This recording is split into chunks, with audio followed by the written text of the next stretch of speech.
जय श्री राम। क्या आप जानते हैं, राजा दशरथ अयोध्या जी से बारात लेकर के चलते हैं तो वह कितने दिन में, और क्या क्या साज सज्जा उन्होंने सजाई है, क्या क्या नियम किए हैं, आइए कथा में सुनते हैं। रामायण जी के हर एक अक्षर का आनंद जिसने भी लिया उसने जीते जी स्वर्ग पा लिया। जो भी भक्त प्रेम भाव से इसे सुनते हैं उनका जीवन सुखमय हो जाता है। आइए कथा प्रारंभ करते हैं। राजा ने सारे रनिवास को बुलाकर जनक जी की पत्रिका वांचकर सुनाई। समाचार सुनकर सब रानियां हर्ष से भर गई। राजा ने फिर दूसरी सब बातों का जो दूतों के मुख से सुनी थी वर्णन किया। प्रेम में प्रफुल्लित हुई रानियां ऐसे सुशोभित हो रही हैं जैसे मोरनी बादलों की गरज सुनकर प्रफुल्लित होती हैं। प्रेम से बोले सीताराम भगवान की जय। बड़ी बूढ़ी अथवा गुरुओं की स्त्रियां प्रसन्न होकर आशीर्वाद दे रही हैं। माताएं अत्यंत आनंद में मग्न हैं। उस अत्यंत प्रिय पत्रिका को आपस में लेकर सब हृदय से लगाकर छाती शीतल करती है। राजाओं में श्रेष्ठ दशरथ जी ने श्री राम लक्ष्मण की कीर्ति और करनी का बारंबार वर्णन किया। यह सब मुनि की कृपा है, ऐसा कहकर वे बाहर चले आए। तब रानियों ने ब्राह्मणों को बुलाया और आनंद सहित उन्हें दान दिए। श्रेष्ठ ब्राह्मण आशीर्वाद देते हुए चले। फिर भिक्षुओं को बुलाकर करोड़ों प्रकार की निछावरें उनको दी। चक्रवर्ती महाराज दशरथ के चारों पुत्र चिरंजीवी हों, यो कहते हुए वे अनेक प्रकार के सुंदर वस्त्र पहन पहन कर चले। आनंदित होकर नगाड़े वालों ने बड़े जोर से नगाड़ों पर चोट लगाई। सब लोगों ने जब यह समाचार पाया तब घर घर बधावे होने लगे। 14 लोकों में उत्साह भर गया कि जानकी जी और श्री रघुनाथ जी का विवाह होगा। यह शुभ समाचार पाकर लोग प्रेम में मग्न हो गए और रास्ते घर तथा गलियां सजाने लगे।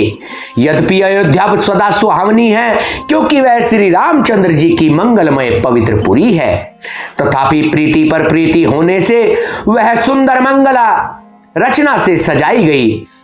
ध्वजा पताका पर्दे और सुंदर चंवरों से सारा बाजार बहुत ही अनूठा छाया हुआ है।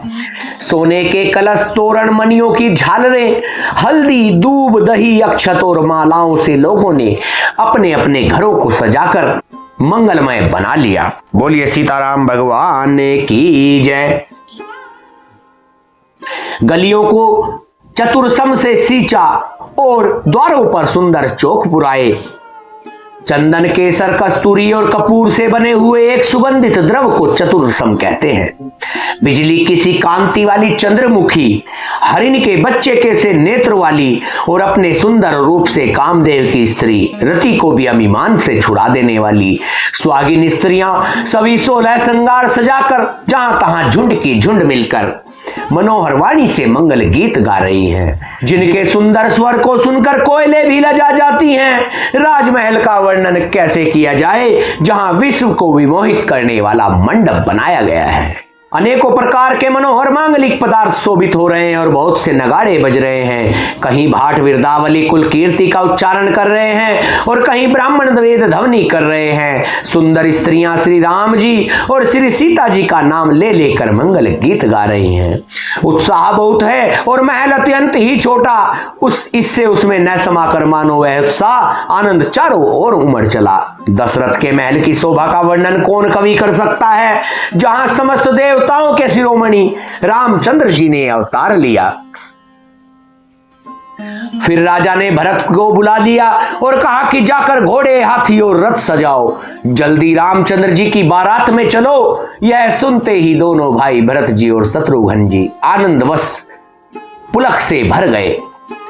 भरत जी ने सब सहानी घुड़साल के अध्यक्ष बुलाए और उन्होंने घोड़ों को सजाने की आज्ञा दी। वे प्रसन्न होकर उठ दौड़े। उन्होंने रुचि के साथ यथा योग्य जी ने कसकर घोड़े सजाए। रंग रंग के उत्तम घोड़े सुशोभित हैं। सब घोड़े बड़े ही सुंदर और चंचल करनी चाल के हैं। वे धरती पर ऐसे पैर रखते हैं जैसे जलते हुए लोहे पर रखते हो। अनेक जाति के घोड़े हैं जिनका वर्णन नहीं हो सकता। ऐसे तेज चाल के हैं मानो हवा का निरादर करके उड़ना चाहते हैं। उन सब घोड़ों पर भरत जी के समान अवस्था वाले सब छैल छबीले राजकुमार सवार हुए। वे सभी सुंदर हैं और सब आभूषण धारण किए हुए हैं। उनके हाथ में बाण और धनुष है तथा कमर में भारी तरकस बंधे हैं। सभी चुने हुए छबीले छैल सूरवीर चतुर और नव युवक हैं। प्रत्येक सवार के साथ 2 पैदल सिपाही हैं जो तलवार चलाने की कला में बड़े निपुण हैं। सूरता का बाणा धारण किए रणधीर वीर सब निकलकर नगर के बाहर आ खड़े हुए। वे चतुर अपने घोड़ों को तरह तरह की चालों से फेर रहे हैं तथा भेरी तथा नगाड़े की आवाज सुन सुनकर प्रसन्न हो रहे हैं। सारथियों ने ध्वजा पताका मणि और आभूषणों को लगाकर रथों को बहुत विलक्षण बना दिया है। उनमें सुंदर चमर लगे हैं और घाटियां सुंदर शब्द कर रही हैं। वे रथ इतने सुंदर हैं मानो सूर्य के रथ की शोभा को छीन लेते हैं। अगणित श्यामकर्ण घोड़े थे, उनको सारथियों ने उन रथों में जोड़ दिया जो सभी देखने में सुंदर और गहनों से सजाए हुए सुशोभित हैं और जिन्हें देखकर मुनियों के मन भी मोहित हो जाते हैं। जो जल पर भी जमीन की तरह ही चलते हैं, वेग की अधिकता से उनकी टाप पानी में नहीं डूबती। अस्त्र शस्त्र और सब साज सजाकर सारथियों ने रथियों को बुला लिया। रथों पर चढ़ चढ़कर बारात नगर के बाहर जुटने लगी। जो जिस काम के लिए जाता है सभी को सुंदर शकुन होते। श्रेष्ठ हाथियों पर सुंदर अंबारियां पड़ी हैं। वे जिस प्रकार सजाई गई थी सो कहा नहीं जा सकता। मत वाले हाथी घंटों से सुशोभित होकर अर्थात घंटे बजाते हुए चले मानो सावन के सुंदर बादलों के समूह गरजते हुए जा रहे हैं। वक्त सुंदर पालकियां सुख से बैठने योग्य तामजान जो कुर्सी नुमा होते हैं और रथ आदि और भी अनेकों प्रकार की सवारियां हैं। उन पर श्रेष्ठ ब्राह्मणों के समूह चढ़कर चले मानो सब वेदों के छंद ही शरीर धारण किए हुए हो। जय श्री राम। मागध सूत भाट और गुण गाने वाले सब जो जिस योग्य थे वैसी सवारी पर चढ़कर चले। बहुत जातियों के खच्चर ऊंट और बैल असंख्य प्रकार की वस्तुएं लाद लाद कर चले। कहार करोड़ों कांवरे लेकर चले। उनमें अनेकों प्रकार की इतनी वस्तुएं थी कि जिनका वर्णन कौन कर सकता है। सब सेवकों के समूह अपना अपना साज समाज बनाकर चले। सबके हृदय में अपार हर्ष है और शरीर पुलक से भरे हैं। सबको एक ही लालसा लगी है कि हम श्री राम लक्ष्मण दोनों भाइयों को नेत्र भरकर कब देखेंगे। बोली सीताराम भगवान की। हाथी गरज रहे हैं, उनके घंटों की भीषण ध्वनि हो रही है। चारों ओर रथों की घरघराहट और घोड़ों की हिनहिनाहट हो रही है। बादलों का निरादर करते हुए नगाड़े घोर शब्द कर रहे हैं। किसी को अपनी पराई कोई बात कानों से सुनाई नहीं देती। राजा दशरथ के दरवाजे पर इतनी भारी भीड़ हो रही है कि वहां पत्थर फेंका जाए तो वह भी फिसल कर धूल हो जाए, वह भी पिसकर धूल हो जाए। अटारियों पर चढ़ी स्त्रियां मंगल थाली में आरती लिए देख रही है और नाना प्रकार के मनोहर गीत गा रही हैं। उनके अत्यंत आनंद का बखान नहीं हो सकता भक्तों। तब सुमंत्र जी ने 2 रथ सजाकर उनमें सूर्य के घोड़ों को भी मात करने वाले घोड़े जोड़े। दोनों सुंदर रथ में राजा दशरथ के पास ले गए, जिनकी सुंदरता का वर्णन सरस्वती से भी नहीं हो सकता। एक रथ पर राजसी समान सजाया गया और दूसरा जो तेज पुंज और अत्यंत ही शोभायमान था, उस सुंदर रथ पर राजा वशिष्ठ जी को हर्षपूर्वक चढ़ाकर फिर स्वयं शिवगुरु गौरी पार्वती और गणेश जी का स्मरण करके दूसरे रथ पर चढ़े। वशिष्ठ जी के साथ जाते हुए राजा दशरथ जी कैसे शोभित हो रहे हैं, जैसे देवगुरु बृहस्पति जी के साथ इंद्र हों। वेद की विधि से और कुल की रीति से अनुसार सब कार्य करने तथा सबको सब प्रकार से सजे देखकर श्री रामचंद्र जी का स्मरण करके गुरु की आज्ञा पाकर पृथ्वीपति दशरथ जी शंख बजाकर चले। बारात देखकर देवता हर्षित हुए और सुंदर मंगलदायक फूलों की वर्षा करने लगे। बड़ा शोर मच गया, घोड़े और हाथी गरजने लगे। आकाश में और बारात में दोनों जगह बाजे बजने लगे। देवांगनाएं और मनुष्य की स्त्रियां सुंदर मंगल गान करने लगी भक्तों, और रसीले राग से सहनाइयां बजने लगी। घंटे घंटियों की ध्वनि का वर्णन नहीं हो सकता। पैदल चलने वाले सेवकगण अथवा पट्टेबाज कसरत के खेल कर रहे हैं और फहरा रहे हैं, आकाश में ऊंचे उछलते हुए जा रहे हैं।